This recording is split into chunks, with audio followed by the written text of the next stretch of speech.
یہ ایک پینسل ہے, اس کو بار بار تراشنا پڑتا ہے تاکہ اس کا سکہ بنے اور اسے لکھا جا سکے.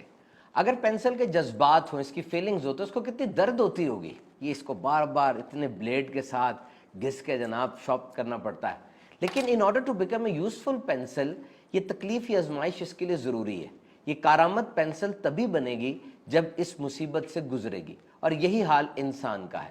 یہ مصیبتیں, آزمائشیں, تجربات, یہ تکالیف, یہ ہماری ویلیو بڑھاتے ہیں, اس سے ہمارا ایکسپیرینس بڑھتا ہے. If you can't be used, you are useless. اگر آپ کو استعمال نہیں کیا جا سکتا تو آپ کس کام کے. یہ کہتے دنیا مطلب کی ہے, واقعی مطلب کی ہے. لوگ مطلب کے لیے ہی آپ کو فون کر رہے ہیں, لوگ مطلب کے لیے ہی آپ سے مل رہے ہیں. آپ میں مطلب ہے تو اپنی کمپنی میں جاب دے رہے ہیں آپ کو, تو آپ کو کیا کرنا ہے, اپنی ذات میں مطلب پیدا کریں نا. ٹریننگ کریں, مختلف کورسز کریں, ڈگری حاصل کریں, اپنے اندر ایسی چمک پیدا کریں کہ لوگ خود آپ کی طرف کھنچتے ہوئے آئیں. اور دوسرا سبق, اس پینسل کے آخر میں ربڑ بھی لگا ہوا ہے, اریزر ہے. اس کا مطلب یہ ہے کہ جو غلطیاں آپ نے کر لیں ان کو مٹایا جا سکتا ہے. ایسا نہ کریں کہ کوئی ماضی کی غلطی ہے اس کو ذہن میں بٹھا لیں, بار بار اپنے آپ کو اس کی سزا دیتے رہیں. دیکھیں, اگر غلطی سے آپ سیکھ لیتے ہیں تو وہ غلطی نہیں رہتی, وہ سبق بن جاتا ہے, ایک لیسن بن جاتا ہے. اور یہ اریزر, یہ ربڑ ایک اور چیز ہمیں سکھاتی ہے کہ بچپن میں تو پینسل تھی نا, اس کے پیچھے ربڑ لگا تھا, غلطی ہو گئی ربڑ سے مٹا لیا. جب بڑے ہو جاتے تو پینسل ہٹ جاتی ہے اور پین آ جاتا ہے. اب جو غلطی آپ کریں گے نا وہ آسانی سے مٹے گی نہیں.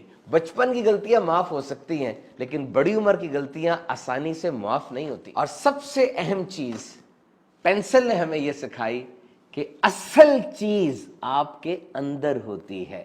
دیکھیں, بچے کہتے ہیں نا پینسل کچی ہے یا پکی ہے, وہ لکڑی کو نہیں کہہ رہے ہوتے, وہ اندر سکے کو کہہ رہے ہوتے کہ سکہ کچا یا پکا ہے. تو بندہ بھی اوپر سے جیسا مرضی نظر آئے, کچا یا پکا وہ اندر سے ہی ہوتا ہے. جب باکسنگ کا میچ ہوتا ہے نا, زور سے مکہ پڑتا ہے, بندہ نیچے گر جاتا ہے, ریفری اوپر آ کے ہار کا اعلان نہیں کرتا کہ تم ہار گئے, وہ پوچھتا ہے گرے ہوئے بندے سے اٹھنا ہے یا نہیں اٹھنا. اگر وہ گرا ہوا بندہ کہ جی میں نے نہیں اٹھنا, مقابلہ ختم. اور اگر رکے میں نے اٹھنا ہے, مقابلہ دوبارہ شروع ہوتا ہے. زندگی بھی ایسی ہے, گرا دیتی ہے آپ کو, لیکن آپ خود اگر اٹھنے سے انکار کر دیں, مقابلہ ختم.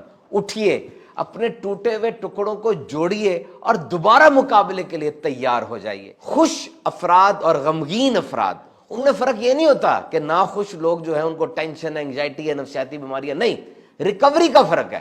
دیکھیں, پین اور درد ہر ایک کی زندگی میں آئے گی. جو خوش رہنے والے لوگ ہیں وہ اس درد کے پیریڈ سے جلدی ریکور ہو جاتے ہیں, اور جو غمگین رہتے ہیں ان کی ریکوری در حقیقت لیٹ ہو رہی ہوتی ہے.